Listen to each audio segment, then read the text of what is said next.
হাসরের মাঠে আল্লাহ পাক রব্বুল আলামিন বলবে যে দেখো তোমার তো নেকি আর বদি, গুনাহ আর নেক দুটোটার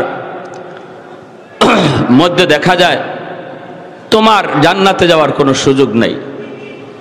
একটা নেকি যদি হয় তাহলে তোমার নেকির পাল্লা ভারী হবে, জান্নাতে যেতে পারবা।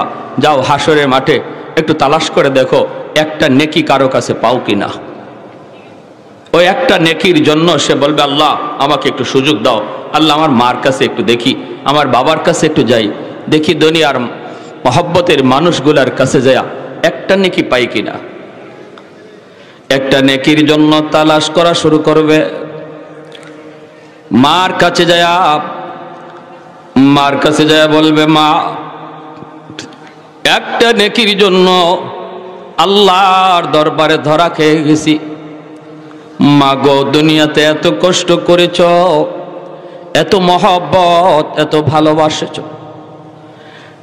কত মা এমন আছে দুনিয়ার জগতে নিজের হায়াতটা পর্যন্ত সন্তানকে আল্লাহর কাছে চায়া দেয়া দেয়, কয় মালিক আমার সন্তানকে তুমি বাঁচাও, বিনিময়ে আমি মার হায়াত তুমি নিয়ে যাও, বিনিময়ে আমি বাবার হায়াত তুমি নিয়ে যাও। আল্লাহ তবু আমার সন্তানকে বাঁচাও। এত দরদ, এত দরদ। মা যদি দেখে সন্তানকে কেউ হত্যা করতে আসছে, কোন অপরাধের কারণে যদি আসামির কাঠগড়ার সন্তান দাঁড়ায়, দুনিয়াতে এমন বহু মা পাওয়া যায় যেই মা যায় বলবে আমাকে হত্যা করো, আমাকে শলিতে চড়াও, আমাকে ফাঁসিতে ঝুলায় দাও, তবু আমার সন্তানকে মুক্তি দিয়ে দাও, আমার সন্তানকে মুক্তি দিয়ে দাও। এতটা দরদ, এতটা মায়া, এতটা মহব্বত দেখায় দুনিয়াতে। ওই মা হাসরের মাঠে সন্তানকে বলবে বাবা তুমি কে, তোমাকে চিনি না, আমার কাছে একটা নেকি চায় কোনো লাভ হবে না, দুনিয়াতে আমার কোনো সন্তানই ছিল না। অস্বীকার করবে, সন্তানকে অস্বীকার করবে, বাবা সন্তানকে অস্বীকার করবে। স্ত্রীর কাছে যাবে, স্ত্রী গো এত ভালোবাসা, এত মহব্বত তোমার মাঝে আমার মাঝে ছিল, বিপদ, চরম বিপদে পড়ে গেছি, বেশি লাগবে না, একটা নেকি, শুধু একটা নেকি দিয়ে আমাকে বাঁচাও। স্ত্রী ওই দিন বলবে স্বামী কে তুমি, তুমি আমার কোন দিনের স্বামী, তোমাকে চিনি না। এইভাবে কেউ কাউকে চিনবে না। হাসরের মাঠ ঘুরবে, ঘুরতে ঘুরতে ক্লান্ত হয়ে এক জায়গায় বসে পড়ে, চোখের পানিটা জড়ায় জড়ায় বান্দা যখন কানবে, হঠাৎ করে একজন মানুষ ডাক দিয়া বলবে ভাইনে তুমি কে, কি হয়েছে, এত পেরেশান, এত কান্দ কেন? লোকটা তখন বলবে ভাই বিপদ, চরম বিপদ, একটা নেকির জন্য আমি আল্লাহর কাছে আটকা পড়ে গেলাম, একটা নেকি কেউ দিতে চাইল না, মা আমার পরিচয় দিতে চাইল না, বাবা পরিচয় দিতে চাইল না, কেউ পরিচয় দিল না, স্ত্রী মহব্বতের স্ত্রী আমাকে পরিচয় দেয় না, আমি নিরাশ হয়ে বসে গেলাম। এখন আমি আল্লাহর কাছে যে হাজির হব, কারো কাছে কোনো সাহায্য পেলাম না। ওই অবস্থায় মানুষটা কইব ভাই রে আমার আছে মাত্র একটা নেকি, একটা নেকি শুধু আমার আছে, আর শুধু গুনাহ আর গুনাহ, এক নেকি লইয়া আমি জান্নাতে যেতে পারবো না। আজকে বিপদের দিনে নেও, আমি তোমাকে একটা নেকি দিয়া সাহায্য করলাম। এই লোকটা যখন আল্লাহর কাছে হাজিরা দেয়, আল্লাহ পাক রব্বুল আলামিন তখন আবার জিজ্ঞেস করে বান্দা কে তোমাকে একটা নেকি দিল, মা দিল নাকি, বাবা তোমাকে একটা নেকি দিল নাকি, কে তোমাকে এই হাসরের মাঠে সাহায্য করলো? সে বলবে মালিক মা পরিচয় দেয় না, বাবা পরিচয় দেয় না, আদরের স্ত্রী আমার পরিচয় দেয় না। তাহলে দিল কে? দিল একজন মানুষ যারে চিনি না, চিনি না। তার আছেই শুধু একটা নেকি, সে আমাকে একটা নেকি দিয়ে দিল, এক নেকি দিয়ে সে তো জান্নাতে যেতে পারবে না। আল্লাহ পাক রব্বুল আলামিন, আল্লাহ পাক রব্বুল আলামিনের দয়ার সাগর রব্বুল আলামিন 99 ভাগ দয়া লইয়া মায়া লইয়া ওই ময়দানে বিচারকের আসরে বসা। রব্বুল আলামিন তখন বলবে, আজ হাসরের মাঠে তোমার দয়া দেখাইলো কে? হাসরের মাঠে দয়া দেখানোর সিফাত আর গুণ শুধুমাত্র আমি আল্লাহর, আর তো কারো না। এ ফেরেশতারা যাও আমার ওই বান্দারেও ডাকায়া আনো যে আজ তারে দয়া দেখাইল। ভাইরা আমার,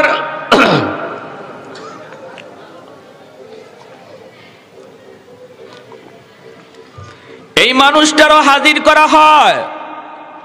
এইবার আল্লাহ পাক রব্বুল আলামিন তখন বলে, বান্দা হাসরের মাঠে তো দয়া দেখানো শুধুমাত্র আমি আল্লাহর গুণ, এটা আমি আল্লাহর শুধু বৈশিষ্ট্য। তুমি আজ হাসরের মাঠে আরেকজনের দয়া দেখাইছো, আমার গুণ আমার সিফাতটা তুমি আজকে প্রকাশ করেছ। তোমার এই সিফাত, তোমার এই গুণ আমি আল্লাহর কাছে বড় ভালো লাগছে। বান্দারে, একটা নেকির কারণে তুমি নিরাশ হয়ে গেছিলা, তোমার জান্নাতে যাওয়ার কোনো উপায় ছিল না, এজন্য আরেকজনের সাহায্য করছো। আমি জাহান্নামে যাই, আমার তো জাহান্নামি ফয়সালা, আমার আরেকটা ভাই বেঁচে যাক, আরেকটা ভাই জাহান্নাম থেকে বেঁচে যাক। এই গুণটা যে তোমার ভিতরে আছে, আমি আল্লাহর কাছে বড় মায়া লাগলো, বড় পছন্দ লাগলো। তোমার এই গুণের খাতিরে আমি আল্লাহ তারেও মাফ করলাম, তোমাকেও মাফ করলাম। আর একটু জোরে বলি সুবহানাল্লাহ। লা জিদ্দা ওয়ালা নিদ্দা ওয়ালা হাদ্দা লিমাওলা, লা জিদ্দা ওয়ালা নিদ্দা ওয়ালা হাদ্দা লিমাওলা, আল আনা কামা কানা ওয়ালাম ইয়ালকা যাওয়ালা, আল আনা কামা কানা ওয়ালাম ইয়ালকা যাওয়ালা, লা মিসলা ওয়ালা সাওয়ারা মিসলাম ওয়া নাযীরা, মান ক্বালা সিওয়া যালিকা ক্বাদ ক্বালা মুহালা, মান ক্বালা সিওয়া যালিকা ক্বাদ ক্বালা মুহালা, লা ওয়ালদা ওয়ালা ওয়ালিদা লা আম্মা ওয়া খালা, লা শিবহা ওয়ালা মিসলা ওয়ালা কুফুয়া লিমাওলা। একটু জোরে সুরে কোন আল্লাহু আকবার। মুসলমানের আওয়াজে আল্লাহু আকবার। বাইরে তাহলে উসিলা বানানোর দরকার আসেনি না? নাই। আল্লাহর হুকুম আহকাম ঠিক মতো পালন করব, আর মাঝে মাঝে উসিলা বানাবো, ঠিক না? ছোট্ট থেকে ছোট্ট উসিলাগুলি আল্লাহর কাছে কাজে লাগবে। হাসরের মাঠে আল্লাহ পাক রব্বুল আলামিন একজন মানুষকে কইব, বান্দা দেখ তো দেখি দুনিয়াতে তুমি কোন হক্কানি উলামায়ে কেরামের মজলিসে তুমি বসছিলা কিনা? কোন হকপন্থী আলেমের মজলিসে যদি বসো, ওই বসাকে উসিলা করো, আমি আল্লাহ মাফ করে দিব। তখন কইব, মালিক মনে পড়ে না, মনে পড়ে না। আল্লাহ তখন বলবে, বান্দা দেখ জীবনে কোনোদিন হক্কানি আলেম উলামার সাথে এক দস্তরখানে খানা খাইছো কিনা? তখনও কইব, মালিক মনে পড়ে না। ইমাম গাজ্জালী রহমতুল্লাহি আলাইহি তার দাকাইকুল আখবার নামক কিতাবের মধ্যে নবীর হাদিস এনেছেন। 3 নম্বরে আল্লাহ বলবে, বান্দা দেখ এমন কোন ঘরে তুমি থাকছো কিনা যেই ঘরে আগে কোনো আলেম থাকতো। যদি এতটুকু উসিলাও আজ আমি আল্লাহ পাই, হাসরের মাঠে তোমাকে এই উসিলায় জান্নাত দিয়া দেব। কইব, মালিক তাও মনে পড়ে না। আল্লাহ পাক রব্বুল আলামিন তখন বলবে, বান্দা দেখ সন্তানের ভিতরে কোন সন্তানের নাম আমার কোন নায়েবে নবী উলামায়ে কেরামের নামে নাম রাখছো কিনা? সন্তানের নামটাও যদি কোন আলেমের নামে নাম রাইখা থাকো, এই উসিলায় আমি আল্লাহ কথা দিলাম মাফ করে দিব। তখনও কইব, না গো মালিক এটাও করি নাই। এইবার আল্লাহ পাক বলবে ফেরেশতারা ওরে জিগাও দুনিয়াতে কোন আলেমের সাথে সে চলছে কিনা। তখন কইব আল্লাহ পাক বলবে দেখো এমন কোন মানুষের সাথে দুনিয়াতে চলছে কিনা যেই মানুষটা আলেমদেরকে ভালোবাসতো। সুবহানাল্লাহ, জোরে কোন। এখন আল্লাহ পাক রব্বুল আলামিন সরাসরি আলেমদের সাথে তার যেহেতু সম্পর্ক পাওয়া যাইতেছে না, এবার আল্লাহ পাক ভায়া ধরছে। ভায়া আল্লাহ কই বান্দারে জিগাও এমন কোন মানুষের সাথে দুনিয়াতে সে মহব্বত রাখছে কিনা যেই মানুষটা আলেমদেরকে মহব্বত করত। যদি ভায়া ধরেও তার মহব্বত প্রমাণিত হয় আমি আল্লাহ এই উসিলায়ও তার মাফ করে দিব। এইবার লোকটাই কইব মালিক মনে পড়েছে দুনিয়াতে আমার একজন বন্ধু ছিল, আমার ওই বন্ধু উলামায়ে কেরামকে ভালোবাসতো, আমার ওই বন্ধু মসজিদের ইমাম মুয়াজ্জিনকে কদর করত, আমার ওই বন্ধু মাদ্রাসার ছাত্র উস্তাদকে ভালোবাসতো, আমার ওই বন্ধু এলাকার উলামায়ে কেরামের সাথে চলতো, তার সাথে আমার বন্ধুত্ব ছিল। আল্লাহ পাক রব্বুল আলামিন তখন বলবে ফেরেশতারা আমার বান্দারে তোমরা ফিরে আনো। আমার বান্দা উলামায়ে কেরামের সাথে ডাইরেক্ট যদি সম্পর্ক প্রমাণিত না হয়, ভায়া ধরে তার সম্পর্ক প্রমাণিত হয়েছে, এই উসিলায় আমি আল্লাহ এই হাসরের মাঠের ভয়াবহ দিনে তার মাফ করে দিলাম। আলাইকুম বিমুজালাসাতিল উলামা ওয়া ইস্তিমাই কালামিল হুকামা ফাইন্নাল্লাহা তাআলা ইউহয়িল কলবাল মাইয়িতা বিনূরিল হিকমা কামা ইউহয়িল আরদাল মাইতাতা বিওয়াবিলিল মাতার। এজন্যই নবী বলেছেন উম্মতের দল ফিতনার জমানায় যদি দৌলতি ঈমান বাঁচাতে চাও আমার উম্মতের উলামায়ে কেরামের সাথে মিলে মিশে থাকবা, উলামায়ে কেরামকে কদর করবা, উলামায়ে কেরামের পরামর্শে চলবা। আল্লাহ পাক রব্বুল আলামিন তোমার ঈমানটারে আল্লাহ নিজে কুদরতি হাতে হেফাজত করবে, ঈমানকে আল্লাহ তাজা করবে। গুনার চতুর্দিকে আওয়াজের কারণে আমাদের প্রত্যেকের ঈমান দুর্বল হয়ে গেছে, ঈমান মুর্দা হয়ে গেছে, দিল মুর্দা হয়ে গেছে। আল্লাহ পাক আল্লাহর নবী রহমতের নবী বলেন জমিন যখন মুর্দা হয়ে যায়, এই জমিনের মধ্যে যখন বৃষ্টির পানি পড়ে সাথে সাথে জমিনে প্রাণ ফিরে পায়। যেই দিলগুলা গুনার আওয়াজের কারণে আমাদের মুর্দা হয়ে গেছে, নবী বলেন ওই দিলগুলি যখন উলামায়ে কেরামের কথা শুনে তখন বৃষ্টির পানির মতো পানি তাদের কলিজার মধ্যে পড়ে, আল্লাহ মুর্দা দিল জিন্দা বানায় দেয়। তাহলে উলামায়ে কেরামের সাথে মহব্বত হাসরের মাঠে নাজাতের উসিলা, ঠিক কিনা জোরে কর। উলামায়ে কেরামের সাথে মহব্বত হাসরের মাঠে নাজাতের উসিলা। এজন্য মহব্বত উলামায়ে কেরামের সাথে কারা কারা রাখবো হাত দুটো আল্লাহকে দেখান। আল্লাহ তুমি প্রতিটা হাতকে কবুল করো, জোরে বলি আমিন। ভাইরে জন্য বলতেছি হাসরের মাঠটা হবে ভয়াবহ মাঠ। এই মাঠে আল্লাহ পাক রব্বুল আলামিন বান্দার কাছ থেকে উসিলা তালাশ করবে। একটা আওয়াজ দেয়া হবে হাসরের মাঠে, একটা আওয়াজ। হাসরবাসী সবগুলি মানুষ তারা আওয়াজটা শুনবে, আলাইসা মিনকুম আদিলা, আলাইসা মিনকুম আদিলা, তোমাদের মধ্যে কোনো ইনসাফওয়ালা মানুষ আছে নাকি? যেই মানুষটা হাসরের মাঠে ইনসাফের সাথে জবাব দিবা। হাসরবাসী মানুষটা আওয়াজ শুনতে পাবে, কিন্তু আওয়াজটা কার কেউ বুঝবে না, জানবে না। আল্লাহ বলবেন আলাইসা মিনকুম আদিলা, আসনি তোমাদের মধ্যে কেউ ইনসাফওয়ালা? হাসরবাসী মানুষগুলি জবাব দেয়া বলবে মালিক আজ আমরা ইনসাফের সাথে জবাব দেব, আমরা ইনসাফের সাথেই কথা বলবো। তখন আওয়াজ হবে বলো তো ইনসাফের সাথে বল, জবাব দাও, ইনসাফের সাথে জবাব দাও। দুনিয়াতে যারা আমি আল্লাহর কদমে সেজদা দিছে এরা কার সাথে থাকবে? আর যারা আমাকে সেজদা দেয় নাই, অন্য কারো গোলামি করেছে, কেউ নফসের গোলামি করেছে, কেউ শয়তানের গোলামি করেছে, কেউ মূর্তির পূজা করেছে, কেউ বটগাছের পূজা করেছে, কেউ আগুনের পূজা করেছে, কেউ সূর্যের পূজা করেছে, কেউ চন্দ্রের পূজা করেছে। বলো তোমরা দুনিয়াতে যে যার পূজা করেছে সে কার সাথে থাকবে?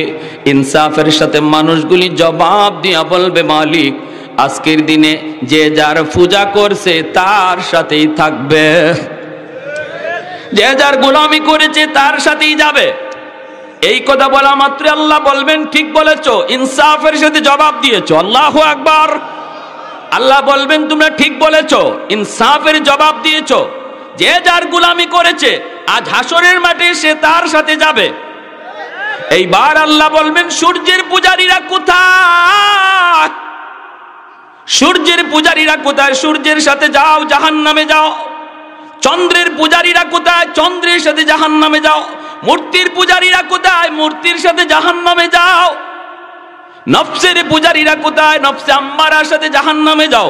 শয়তানের পূজারীরা কোথায়? শয়তানের সাথে জাহান্নামে যাও।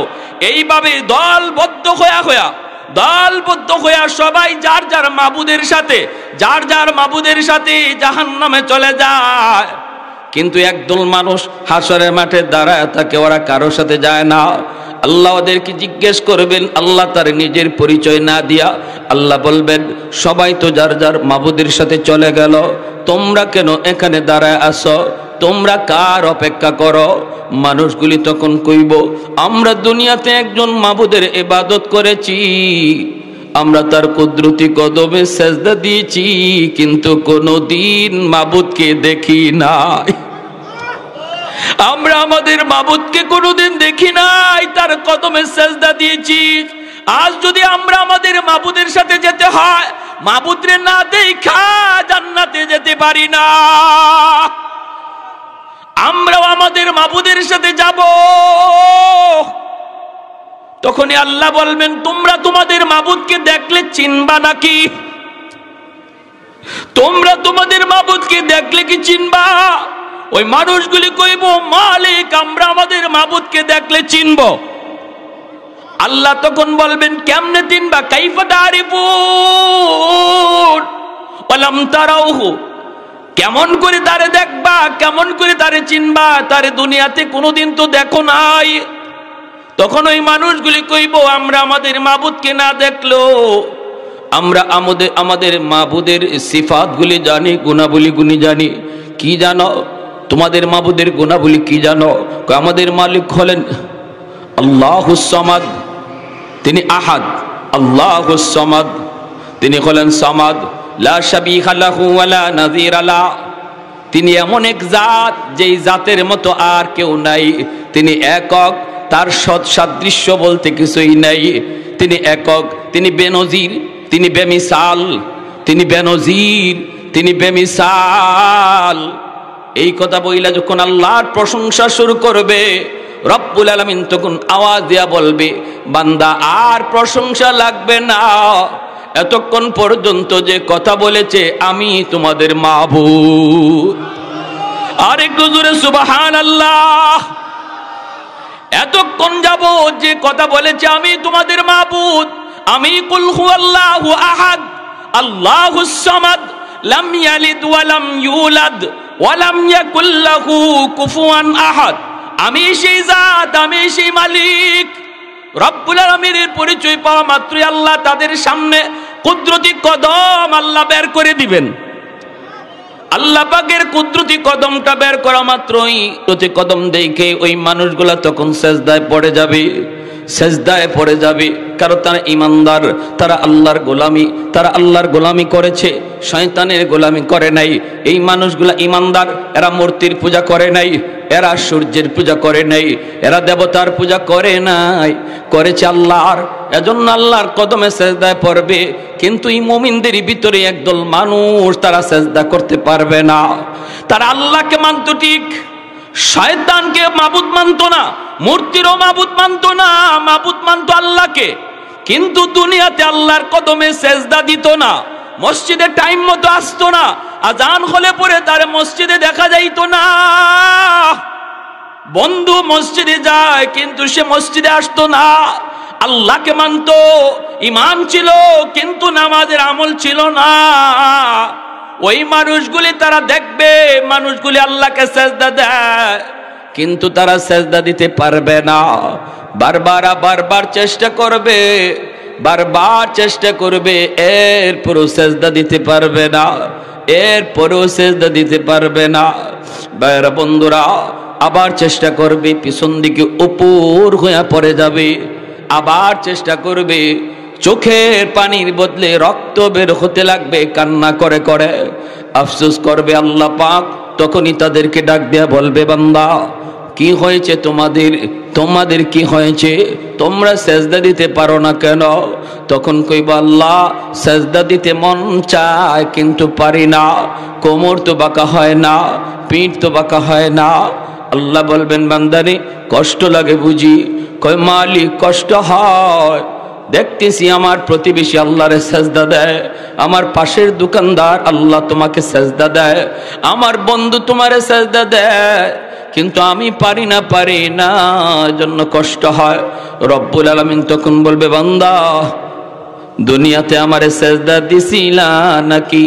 দুনিয়ায় যদি তুমি ঠিক মতো আমারে সেজদা দিতা, আজ হাসরের মাঠেও তুমি সেজদা দিতে পারতা।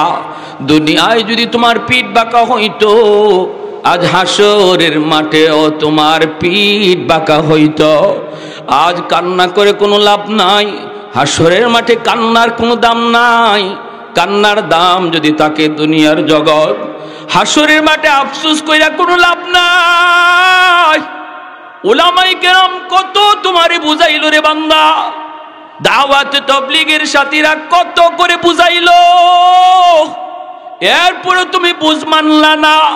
চোখের সামনে বন্ধু মসজিদে গেল, চোখের সামনে বন্ধু তাবলীগের কাজে গেল, 3 দিন সময় লাগাইলো, ইস্তেমার মাঠে গেল, কিন্তু তোমাকে ডাকলো তুমি যাও নাই। হকপন্থী ওলি আল্লাহদের দরবারে তোমাকে কত করে ডাকা হলো, এরপরও তুমি যাও নাই।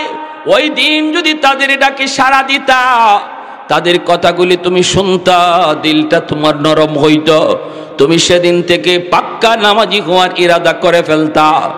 বন্ধু যখন তোমার পাশ দিয়া মসজিদে যায় আর তুমি মসজিদের পাশ দিয়া বাজারে যাও, ওই দিন তোমার যাওয়া দেখেও আমি আল্লাহর কুদরতি কলিজায় বড় কষ্ট লাগছে।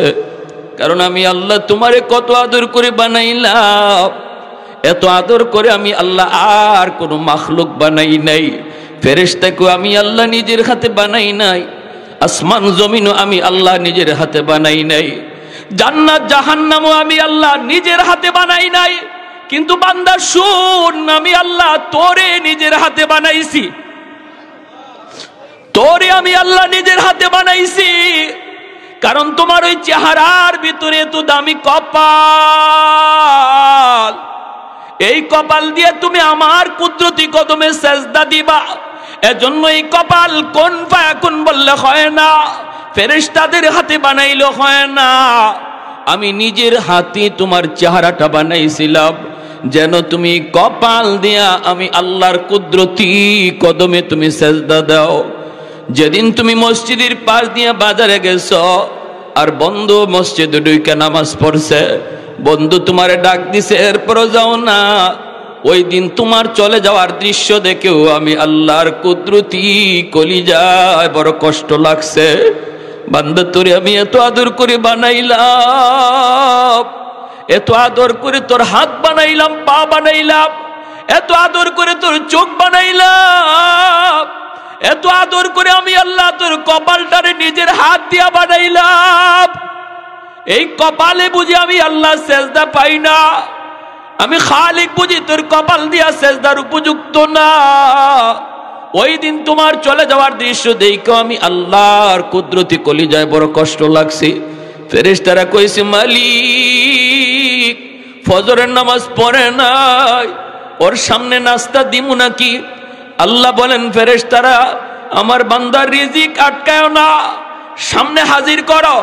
জোহরের টাইমে আমার বান্দা মসজিদে হাজির হবে, জোহরের টাইমেও যখন তুমি মসজিদে গেলা না, ফেরেশতারা কয় মালিক দুপুরের খানা দিমু নাকি?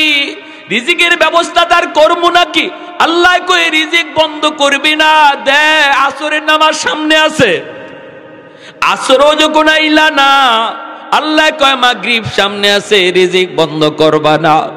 আমার বান্দার রিজিক তোমার বন্ধ করবা না। ভাইরা বন্ধুরা, এতটা মায়া আল্লাহ পাক তার বান্দা বান্দিরে করে। এজন্যই হাসরের মাঠে আল্লাহ পাক কইব, বান্দা এত মায়া করে তোরে বানাইলাম, তুই যখন মসজিদে আসতি না, তোর দুনিয়ার কাজে মগ্ন থাকতি, তখন তোর এই হরকত দেইখা, তোর এই আচরণ দেইখা আমার কুদরতি কলিজায় বড় কষ্ট লাগছে।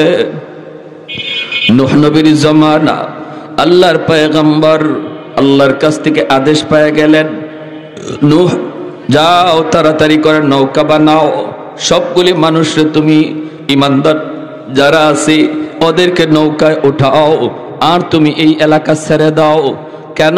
নূহ নবী দোয়া করেছিলেন, রব্বি লা তাযার আলাল আরদি মিনাল কাফিরিনা দাইয়ারা, আল্লাহ একটা বেঈমানও তুমি রাখবা না, একটা বেঈমানও রাখবা না, সবগুলিরে তুমি ধরো।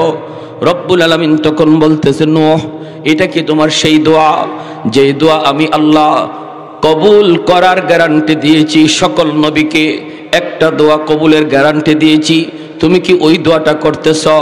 নূহ নবী কয়, মালিক এটা ওই দোয়া, কেন তুমি এতটা নিরাশ হয়েছ? নূহ নবী কয়, আল্লাহ আমার তো মনে মনে আশা ছিল বাবা যদি আমাকে না মানে পোলাটায় হয়তো আমাকে মানবে, কিন্তু আজ আমি দেখলাম বাবাও আমাকে পাগল করে ঢিল মারলো, ছোট বাচ্চাটাও পাগল করে ঢিল মারলো, এতে করে আমি নিরাশ হয়ে গেছি। আল্লাহ ধ্বংস করে দাও, কারণ ওই বাবাও জাহান্নামী, পোলাটাও বড় হয়ে আসে জাহান্নামী হবে, এর পোলাটাও জাহান্নামী হবে। তুমি তো জানাইছো ওরা কেউ ঈমান আনবে না, তাহলে এদের পরবর্তী জেনারেশন ওদেরকে আর জাহান্নামী বানায় লাভ নাই, একদম শেষ করে দাও। রব্বুল আলামিন কয়, তাহলে নৌকায় উঠে তুমি চলে যাও। আল্লাহর পয়গম্বর নূহ মুমিন ইমানদারদেরকে জানায় দিলেন, নির্ধারিত সময়ে আমি ডাক দিব, সবাই কিন্তু নৌকায় উঠে যাবা, আমরা এই এলাকা ছেড়ে চলে যাব, নৌকায় উঠবা, প্লাবন হবে, প্লাবন, তামাম দুনিয়া পানির উপরে ভাসবে, তামাম দুনিয়া পানির উপরে ভাসবে। জমিনের মধ্যে অনেক অন্যায় হয়ে গেছে, জমিন না পাক হয়ে গেছে, আল্লাহ পানি দিয়া পাক বানায় দিবে। প্রতিদিন জমিন এই বইলা বইলা আল্লাহর কাছে আবদার করে, এখনো জমিন প্রতিদিন আল্লাহর কাছে আবদার করে, মালিক আর কত আমি গুনাহ দেখব, আর কত আমি অন্যায় দেখব, আমি জমিন নাপাক হয়ে যাইতেছি, আমার ধৈর্য হারায় যাচ্ছে, আল্লাহ অনুমতি দাও। আবতালিউ ইবনা আদম ফি কারি, সবগুলি জালেমকে, সবগুলি গুনাহগারকে আমার পেটে ঢুকায়া দেই। রব্বুল আলামিন কয়, চুপ হো, চুপ থাক। কেন, কি জন্য? কয়, মালিক আর ধৈর্য ধরতে পারি না, আসবিরু ইলা মাতা আসবিরু, আমি আর কত কাল ধৈর্য ধরব। রব্বুল আলামিন জমিনকে থামায় থামায় রাখতেছে, আসমানকে আল্লাহ থামায় থামায় রাখতেছি, সাগর মহাসাগরকে আল্লাহ থামায় থামায় রাখতেছি। চুপ, তোমরা কথা বলবা না, আমার বান্দা বান্দির মাঝখানে কেউ নাক গলাবা না, আমি আল্লাহ বুঝবো, আমার বান্দা বান্দি বুঝবে। যত অন্যায় করুক, যত অপরাধ করুক, কোন এক জায়গায় উলামায়ে কেরামের কথা শুই না, কখন জানে দিলটা নরম হয়ে কয়, আল্লাহ তওবা করলাম, আর গুনাহ করব না। মুহূর্তের ভিতরে আমি আল্লাহ তার উপর খুশি হয়ে যাব, মুহূর্তের ভিতরে তার নাম গুনাহগার থেকে কাইটা ওলির খাতায় লিখে দিব। মেট্রিক পাস করতে সময় লাগে, ওলি হইতে সময় লাগে না, দারোগা হইতে সময় লাগে, ওলি হইতে সময় লাগে না, এমপি মিনিস্টার হইতে সময় লাগে, ওলি হইতে সময় লাগে না, সফল ব্যবসায়ী হইতে সময় লাগে, আল্লাহর ওলি হইতে সময় লাগে না। এক সেকেন্ডের ভিতরে একজন মানুষের দিল যদি পরিবর্তন হয়ে যায়, আর যদি কয়, মালিক যত অন্যায় করেছি আর করবো না, আর তোমারে নারাজ করবো না, আর তোমার কুদরতি কলিজায় আর ব্যথা দিব না, আল্লাহ একটা সেকেন্ডের ভিতরে তার নাম ওলির খাতায় লিখে দেয়। আত্তাইবু মিনাজ যামবি কামান লা যামবা লা। ভাইরা বন্ধুরা, জন্য বলতেছিলাম, জমিন প্রতিদিন আল্লাহর কাছে এইভাবে আবদার করে, প্রতিদিন এমন আবদার করে, আল্লাহ সবগুলি আবদার ফিরায় দেয়, সবগুলি আবদার আল্লাহ ফিরায় দেয়। এজন্য বলতেছিলাম রে ভাই, খেয়াল করে শোনো, নূহ নবী কয় উম্মতের দল, নির্ধারিত সময়ে তোমরা নৌকায় উঠবা। একজন বুড়ি মহিলা ছিল, বুড়ি মহিলা কয় নবী গো, আমি বড় দুর্বল, আমাকে আপনি নিয়ে যাইয়েন। আমি কিন্তু দুর্বল মানুষ, গায়ে শক্তি কম, ঠেলাঠেলি পাড়াপাড়ি লাফালাফি করে আমি নৌকায় উঠতে পারবো না। নূহ নবী কয় ঠিক আছে গো মা, আমি তোমাকে ইয়াদ করে নিয়ে যাব। কিন্তু যেই দিন নবী যান, ওই দিন ওই বৃদ্ধা মহিলার কথা নূহ নবী তিনি ভুলে গেছেন। চলে গেছেন তো চলে গেছেন, দুনিয়া পানির উপরে ভাসলো, তুফান ঝড় ভূমিকম্প, কিছুই জমিনের উপরে আর নাই, সব জমিনের নিচে চলে গেল। কিছুই জমিনের উপরে নাই, সব নিচে চলে গেল। আল্লাহর পয়গম্বর, তুফান যখন থামলো, দুনিয়া শেষ, কিছুই নাই, মানুষ নাই, পশু নাই, পাখি নাই, তামাম দুনিয়া একদম মানব শূন্য। শুধুমাত্র আল্লাহর পয়গম্বর নূহ নবী, তিনি তার উম্মতদেরকে নিয়ে, ইমানদার মানুষদেরকে নিয়ে, মাত্র কয়েকজন, বেশি না, 80 থেকে 90 জন মানুষকে নিয়ে তিনি নৌকায়।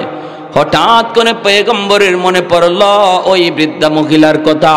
মনে মনে ভাবতেছেন, হায় হায়, আমি কি অন্যায় করলাম, আমি কি অপরাধ করলাম, আমি কত বড় ভুল করে ফেললাম। আমি তো মাকে আনি নাই, আমার মা তিনি তো বলেছিলেন বাবা আমাকে নিয়ে যেও।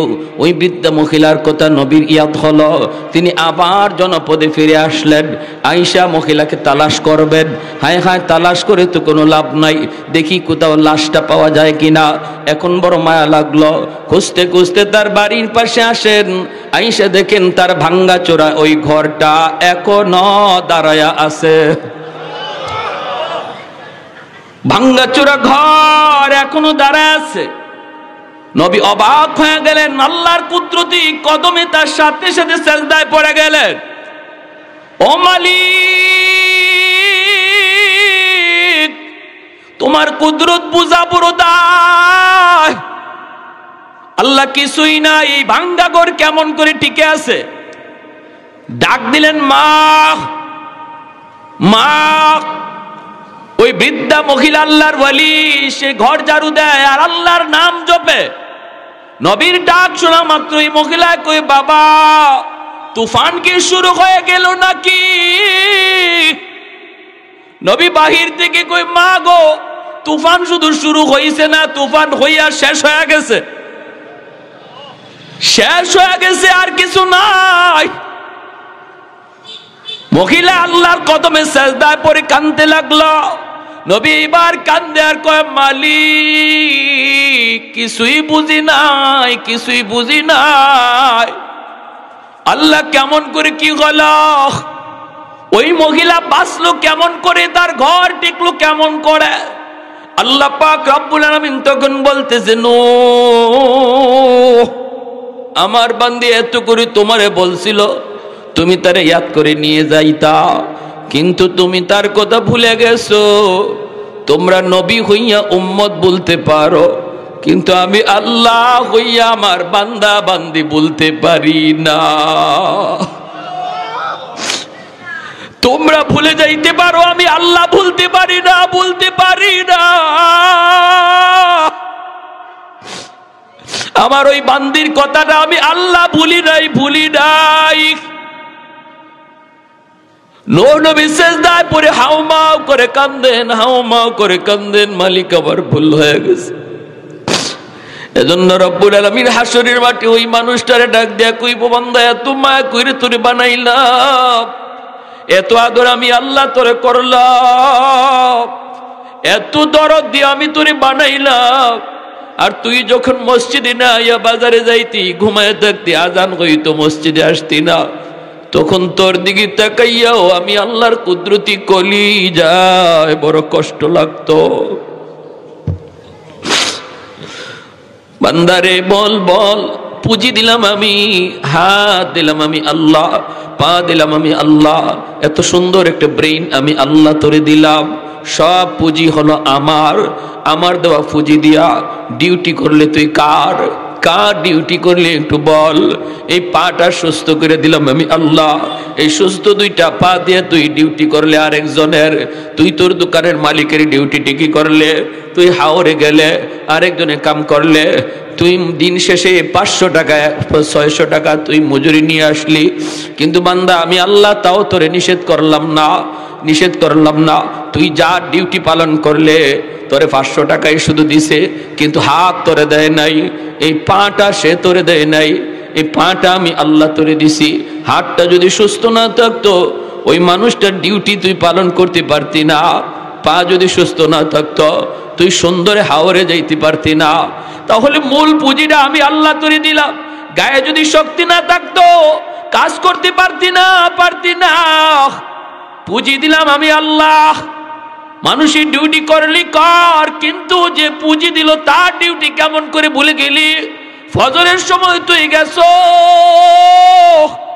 যাও অসুবিধা নাই, রিজিকের তালাশে বের হও, এটা আমি আল্লাহরই আদেশ। কিন্তু এই টাইমটাতে মসজিদ থেকে মুয়াজ্জিনের কণ্ঠে আজান তোর কানে আসছে রে বান্দা, আসসালাতু খায়রুম মিনান নাওম, ঘুম হইতে নামাজ উত্তম। ওই টাইমটাতে তুই কেমন করে নামাজটা না পড়া ঘর থেকে বের হয়ে গেলি? এই টাইমটাতে তুই নামাজটা না পড়ে কেমন করে তুই ঘুমায়া থাকলি রে বান্দা? একটু বল। নামাজ পড়া যেই মানুষটা ঘর থেকে বের হয় আর আল্লাহ পাকের উপর ভরসা করে বের হয়, রব্বুল আলামিন ঘরে ফেরা পর্যন্ত আল্লাহ কুদরতি হাতে তার হেফাজত করে। নবী বলেন ফজরের নামাজ পড়ে যে ঘর থেকে বের হয় ইমানের জান্ডা লইয়া সে বের হয়, যেরকম সুবহানাল্লাহ। আর ফজরের সময় যে ঘুমায়া থাকে তার কানের মধ্যে শয়তানে প্রস্রাব করে, বালা শাইতানু ফি উযনাইহি, নবী বলেন শয়তান তার কানের মধ্যে প্রস্রাব করে ফজরের সময় যে ঘুমায়া থাকে। আর যে ফজরের নামাজটা পড়া তার ডিউটিতে বের হয়, নবী বলেন ডিউটিতে বের হলো ঠিক, কিন্তু ইমানের জান্ডা লইয়া বের হয়।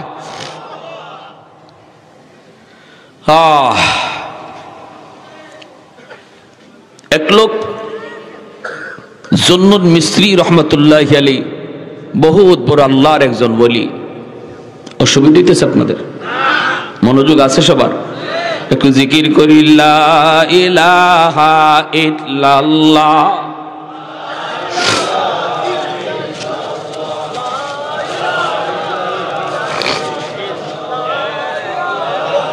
জবান খুলে মালিকের নাম, লা ইলাহা ইল্লাল্লাহ।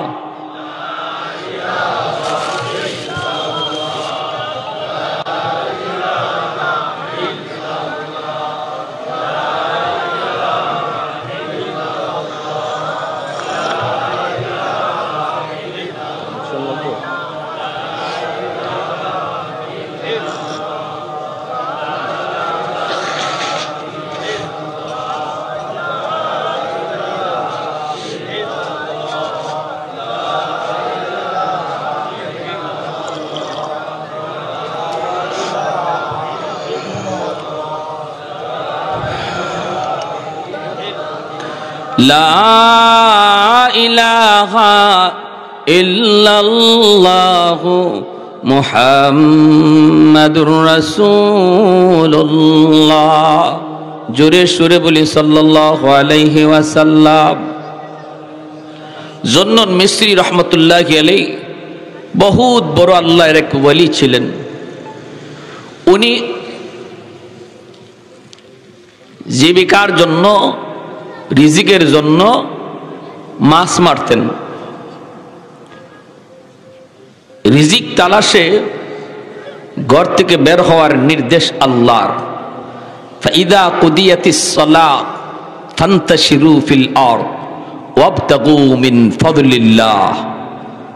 আল্লাহ বলেন বান্দা তুমি যখনই আমার হুকুম নামাজ আদায় করেছো তখন আর মসজিদে বসা থাকার দরকার নাই, তুমি এবার ঘর মসজিদ থেকে বের হইয়া রিজিক তালাশ করো, আমি আল্লাহর অনুগ্রহ তালাশ করো। এটা আল্লাহর আদেশ। এজন্যই মুফাসসিরিন কিরাম এই আয়াতের তাফসীরে বলছেন একজন মানুষ মসজিদে নামাজ পড়ে মসজিদে বইয়া যদি তাসবিহ জপে যে পরিমাণ সওয়াব হবে, আরেকজন মানুষ নামাজটা পড়ে মসজিদ থেকে বের হইয়া বিবি বাচ্চার রিজিকের জন্য সে যদি ব্যবসার প্রতিষ্ঠানে বসে, তার ওই ব্যবসার প্রতিষ্ঠানে বৈশা থাকাও মসজিদে বৈশা নফল নামাজ পড়ার চেয়ে বেশি সওয়াব হবে। যেরকম সুবহানাল্লাহ। চাকুরির টেবিলে বসা এটাও নফল নামাজের চেয়ে বেশি সওয়াব হবে যদি সে নামাজ ঠিক মতো আদায় কইরা সে তার দুনিয়ার রিজিক তালাশে বের হয়। একজন মানুষ দোকানে বসা ফজর পইরা জুহর পর্যন্ত সে ব্যবসা করেছে, হালাল ব্যবসা এবং সততার সাথে ব্যবসা, মিথ্যা বলে নাই, মাপে কম দেয় নাই, খারাপটারে ভালো কইয়া বেছে নাই, যেটা খারাপ খারাপটা খারাপই বলছে, ভালোটা ভালো বলছে। এই মানুষটা জোহরে আজান হলে যখনই মসজিদে রওনা দেয় শাটার বন্ধ করে। মুফাসসিরিনে কেরাম লেখেন ফজর থেকে নিয়ে জোহর পর্যন্ত এই পুরা টাইমটা যেই টাইমে সে ব্যবসা করলো, এই ব্যবসার পুরা টাইম নফল নামাজ, নফল তসবিহ, নফল জিকির, নফল দুরুদ পড়লে যেই সওয়াব হইতো আল্লাহ তার আমল নামা দান করেন।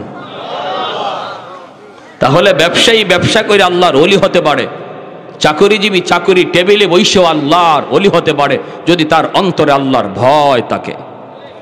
ঠিক কিনা জোরে খান? রিক্সা চালক রিক্সা চালাই আল্লাহর ওলি হতে পারে, ভ্যান চালক ভ্যান চালে আল্লাহর ওলি হতে পারে, কৃষক জমিতে কাজ করে আল্লাহর ওলি হতে পারে। জমিতে গেল আল্লাহর ভয় অন্তরে রাখলো, আইল কাটলো না, আরেকজনের পানি নিজের জমিতে আনার চেষ্টা করলো না। আজান হলো, জোহরের টাইম হয়েছে, সেই জমির আইলে দাঁড়ায় নামাজে দাঁড়ায় গেছে, এই লোকটা আমাদের ভিতরে আল্লাহর ওলি হয়ে গেছে। প্যারে হাজরিন, এজন্য কেউ এই কথা মনে না করি যে আল্লাহর ওলি হওয়া খুব কঠিন, না, মোটেও না। দুনিয়াতে যত সহজ কাজ আছে এর মধ্যে সবচেয়ে সহজ হলো আল্লাহর ওলি হওয়া।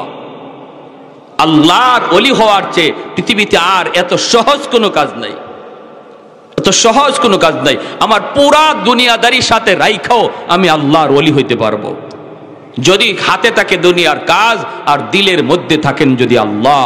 যে মানুষটার দিলে আল্লাহ, হাতে দুনিয়ার কাজ, সে ওই হাতের কাজ দিয়া কোনোদিন অন্যায় করবে না। ঠিক কিনা? টেবিলের নিচ দিয়া ঘুষ খাবে না, দোকানের ব্যবসার প্রতিষ্ঠানে বৈশা ব্যবসা করবে, সুদের কারবার করবে না। সুদ খাওয়া হালাল না হারাম? আরো জোরে হালাল না হারাম? কি জাত হারাম? আহাল্লাল্লাহুল বাইআ ওয়া হাররামার রিবা। নবী আল্লাহ বলেন আমি ব্যবসাকে হালাল করেছি আর সুদকে হারাম করেছি। তাহলে সুদ হারাম করেছেন কে? আল্লাহ। যে মানুষ সুদ খায় সে তার মাকে যেন বিয়া করলো, নাউজুবিল্লাহ জোরে কোন। এটা আল্লাহর নবীর হাদিস। এর চেয়ে নিকৃষ্ট কাজ পৃথিবীর কোনো মানুষ, কোনো সন্তান যেমন মাকে বিয়ে করতে পারে না, নবী বলেন তোমরা এরকমই জঘন্য জিনিস মনে কইরো সুদ খাওয়ারে। তার মাঝে নবী বুঝাইলেন যে তার মাকে বিয়ে করতে পারে সে সুদও খাইতে পারে, আর যে মাকে বিয়ে করতে পারে না সে জিন্দেগিতে সুদ খাইতে পারে না। আল্লাহ নবী বলেন মেরাজে রজনীতে দেখলাম বুতুনহুম কাল বুয়ুত ফিহাল হাইয়াত তুরা মিন খারিজ বুতুনিহিম। এত মোটা মোটা পেট এক একজনের, জাহান্নামের ভিতরে পেট ভরা সাপ কিলবিল কিলবিল করতেছে, নাক দিয়া, মুখ দিয়া, কানের ছিদ্র দিয়া, পায়খানা ছিদ্র দিয়া সাপ বের হইতেছে। আমি জিব্রাইল আমিনকে বললাম ভাই জিব্রাইল মান হা উলাই, এরা কারা? জিব্রাইল বলেন হা উলাই আকালাতুর রিবা। নবী গো এরা আপনার ওই উম্মত যারা দুনিয়াতে সুদ খাইতো। নাউজুবিল্লাহ জোরে কোন। সুদ খাইতো। এত মোটা মোটা পেট হয়ে যাবে সুদখোরদের।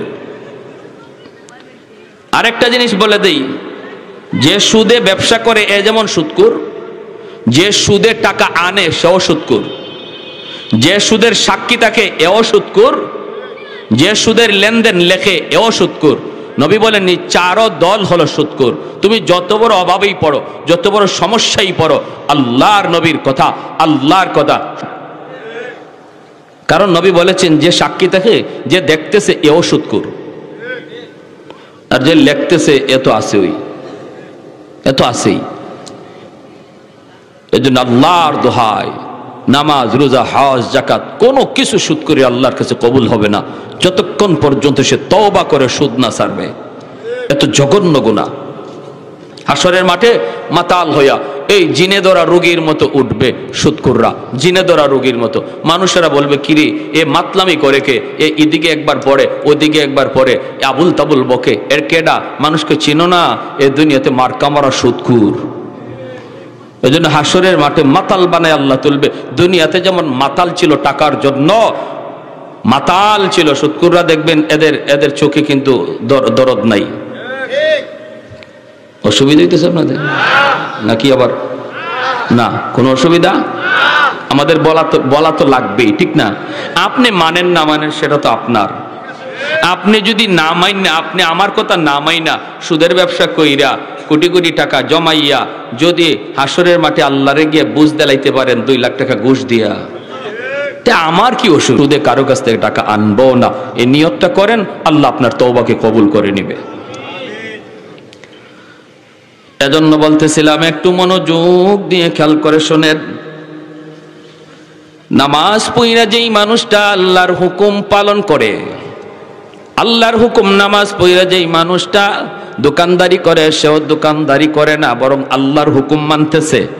কারণ দোকানদারি করা, রিজিক তালাশ করা, এটাও কার হুকুম? তাহলে বোঝা গেল মুমিনের দোকানদারিটাও ইবাদত, মুমিনের চাকরি করাটাও ইবাদত, মুমিনের রিকশা চালানো ইবাদত, মুমিনের ভ্যান চালানো ইবাদত, মুমিনের কৃষিক্ষেত্রে কাম করাও ইবাদত। সবকিছু ইবাদতের ভিতরে গণ্য, ইবাদতের ভিতরে গণ্য। জুন্নুন মিসরি রাহমাতুল্লাহি আলাইহি তিনি মাছ মারতেন, আর হালাল কোন কাজকে কেউ কোনোদিন ছোট করে দেখব না। একজন রিকশাওয়ালা ভাই রিকশা চালায়, বুট বেচে, বাদাম বেচে, 100% হালাল ব্যবসা। এজন্য তার এই ছোট্ট ব্যবসাটাকে কেউ আর চোখে ছোট চোখে দেখবো না, আল্লাহ নারাজ হবে। আর একজন হারাম ব্যবসা করে লক্ষ লক্ষ কোটি কোটি টাকা, এর 5 পয়সারও আল্লাহর কাছে দাম নাই, সে হারাম খোর। আর বুট বেচনেওয়ালা, বাদাম বেচনেওয়ালা, সে হালাল খোর। দুইজনের ভিতরে আসমান জমিন তফাৎ। এজন্য সাবধান, কেউ কাউকে ছোট চোখে দেখবো না। সে বাজারে ছোট ব্যবসায়ী, আমি বড় ব্যবসায়ী, না না, এমন কথা কখনো বলবেন না। ব্যবসা যদি হালাল হয়, তার ব্যবসা আল্লাহর কাছে অনেক দামি, কারণ সে হালাল ব্যবসা কইরাই জান্নাতে আমার নবীর সাথে থাকার সুযোগ পাবে। নবী বলেন যে হালাল ব্যবসা করে, ছোট হোক, সে যদি হালাল ব্যবসা করে, আমি নবীর সাথে জান্নাতে হাকাহাতাইনি ফিল জান্নাহ।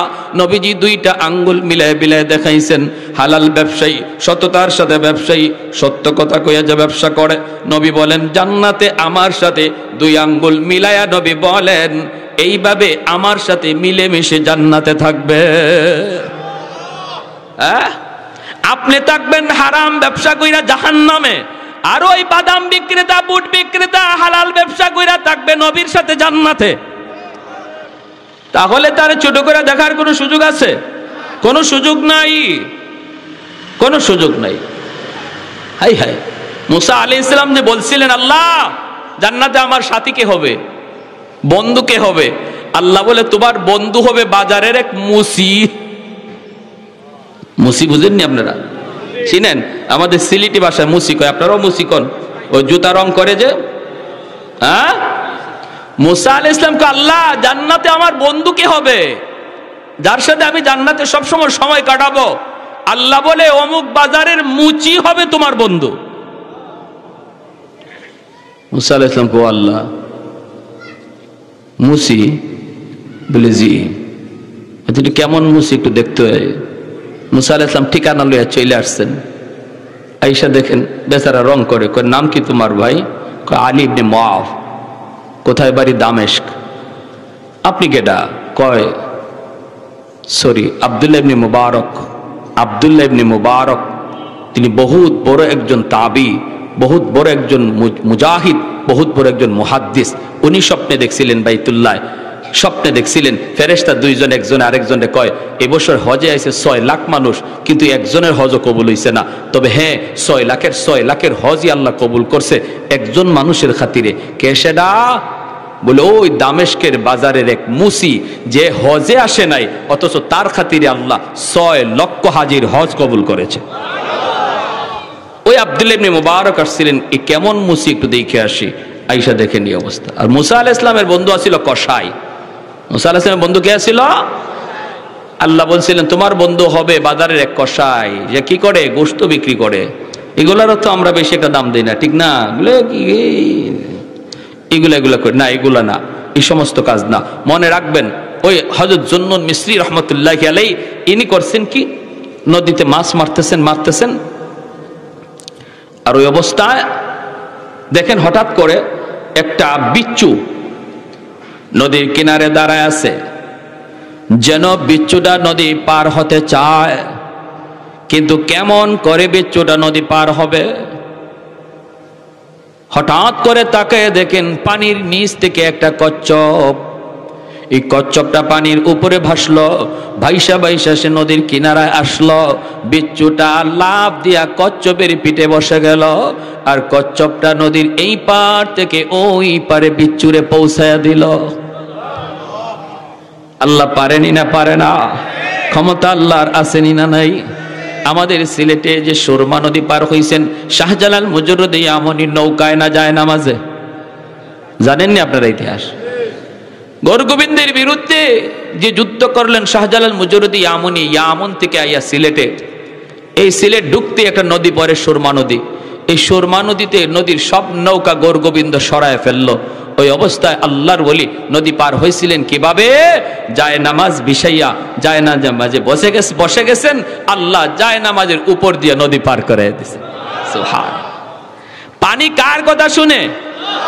আল্লাহ যদি বলে পানি তুই ডুবা তাহলে ডুবায়, আল্লাহ যদি বলে পানি তুই ভাসায় রাখ তাহলে ভাসায় রাখে। আগুনকে আল্লাহ যদি কয় তুই জ্বালা তাহলে জ্বালা, আর যদি আল্লাহ কয় সাবধান আমার বন্ধু ইব্রাহিম জ্বালাবি না, পশম পর্যন্ত জ্বালাইতে পারে না, সাবধান আমার বন্ধু মুসা তুর পাহাড় জ্বলবি, মুসার যেন কোনো ক্ষতি না হয়, তাহলে বোঝা গেল আগুন সেও কার কথা শুনে? আর একটু জোরে কন্যা মালিকের না। পানি কার কথা শুনে? আল্লাহর কথা শুনে। সমস্ত মাখলুক আল্লাহর কথা শুনে। শুধু মানুষ আমি আর তুমি আল্লাহর কথা ঠিক মতো মানি না। গাছে আল্লাহর আদেশ মানতেছে, সূর্য আল্লাহর আদেশ মানতেছে, সব কিছু আল্লাহর আদেশ অক্ষরে অক্ষরে মানে, বিন্দু পরিমাণ তারা হেরফের করে না। আল্লাহ যেভাবে বলছেন এভাবেই আজও আছে, কালও আছে, আগামীতেও থাকবে। কিন্তু মানুষ আমরা ওয়াদা দিয়ে আসছি, আল্লাহ আমরা তোমার ইবাদত করব, তোমার গোলামি করব। রূহ জগতে আল্লাহ পাক জিগাইছেন আলাস্তু বিরব্বিকুমুল আলা, আমি কি তোমাদের রব নই? আমি কি তোমাদের রব নই? রব মানে তোমরা কি আমাকে রব মানো না? রব মানে যিনি সব কিছু করেন, তার আদেশ কি তোমরা মানবা না? সমস্ত মানুষ আল্লাহর কাছে স্বীকার করে আসছে, আল্লাহ তুমি আমাদের রব, আমরা তোমারই গোলামি করব। কিন্তু মানুষ বড় নিমক হারাম, এই ওয়াদা দিয়ে আসার পরে ওয়াদার কথা ভুলে যায়, ঠিক কি না? আর কোন মাখলুক ওয়াদার কথা ভুলে না। জুন্নুন মিসরি রহমতুল্লাহি আলাইহি তিনি দেখতেছেন কচ্ছপের পিঠে বইসা এই বিচ্ছুটা নদী পার হয়ে গেল। এইবার আল্লাহর ওলি কয় মালিক এই কেমন দৃশ্য দেখলাম, আল্লাহ আমার মন চায় বিচ্ছুটা কই যাইতে চায়, আমি একটু দেখতে চাই। আল্লাহ আমাকেও তুমি নদী পার করাও। আল্লাহ আমারে তুমি কেমনে পার করাবা? বিচ্ছুরে যদি কচ্ছপের পিঠে কইরা পার করাইতে পারো, আমাকে তুমি যায় নামাজে বসায় পার করাও। রব্বুল আলামিন কয় বন্ধু যায় নামাজ বিছায়া দাও। অন্তরের ভিতরে আল্লাহ পাক ইলহাম করলেন যায় নামাজ পানিতে বিছায়া দাও। জুন্নুন মিসরি যায় নামাজে বৈশা তিনি নদী পার হয়ে গেলেন। এইবার তিনি বিচ্ছুটার পিছনে পিছনে রওনা দিলেন। বিচ্ছুটা কোন দিকে যায়? কেন যাইতেছে? তিনিও পিছনে পিছনে যাইতেছেন। হঠাৎ করে দেখেন বিচ্ছুটা এত দ্রুত বেগে যাইতেছে, পাগল পারা হয়ে বিচ্ছুটা দৌড়াইতেছে। তিনিও পিছনে পিছনে দৌড়ান। যাইতে দেখেন একটা গাছ, হাওরের মাঝখানে একটা গাছ দেখা যায়। ওই গাছের নিচে একটা রাখাল ঘুমাইতেছে, উটের রাখাল, সে ঘুমাইতেছে। ওই রাখালের দিকেই বিচ্ছুটা দৌড়াইতেছে। জুন্নুন মিসরি তিনিও ওই দিকে দৌড়ান। কাছে যায় দেখেন রাখাল ঘুমাইতেছে, আর রাখালের মাথার পাশে বিষাক্ত একটা সাপ এইভাবে ফনা ধরে আছে। যে কোনো মুহূর্তেই রাখালকে হত্যা করে ফেলবে, রাখালকে আঘাত করবে। বিচ্ছুটা যাইয়েই দেরি করে নাই, লাফ দিয়া সাপের পিঠে উঠে গেল, সাপের মাথায় উইটা সাপটারে এমন ভাবে বিচ্ছু কামড় দিল, মুহূর্তের ভিতরে সাপটা জায়গায় মরে গেল। সুবহানাল্লাহ। আহাদুল লাইসা কামিসলি সামাদুন লাইসা কাফাদলি লিমানিল মুলকু তুগুই তু সাজাওয়ার খুদাই তো খুদাবন্দ ইয়াবি নি তো খুদাবন্দ ইয়াসারি তো খুদাবন্দ জমিনি তো খুদাবন্দ সামাই তো রহিমি তো করিমি তো সামিঈ তো বসিরি তো মুইদ্দি তো মুযিল্লি তো মালিকিল আরশি বাজাই। আল্লাহু আকবার। আল্লাহর ওলি যুবককে ঘুম থেকে উঠালেন, রে যুবক,